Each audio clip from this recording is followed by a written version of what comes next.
This sort of integral thinking that is guided by the strategy script framework and presented in this video is not easy. For one thing, it requires the open-mindedness to accept a paradigm shift. More importantly, it requires strong intellectual effort and the will to continuously increase one's critical thinking skills. Is it all hard work then, with only postponed benefits? Certainly not. Once the strategy script framework is internalized as a mental ordering system, it is hardly needed to perform isolated analysis anymore.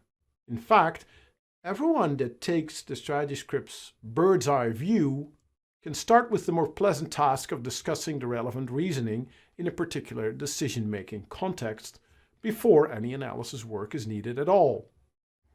Reason first, then analyze, and then argue.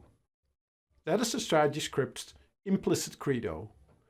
To be acted upon with confidence, knowing that the strategy script enables us to logically relate all analysis in one all-encompassing view of the business world. A coherence that makes arguing much more gratifying, and the results are even better. Ever-increasing understanding, new insights, and better decisions. In the end, when you are a serious builder, using stones to build a cathedral is much more satisfying than stacking them to make a pile.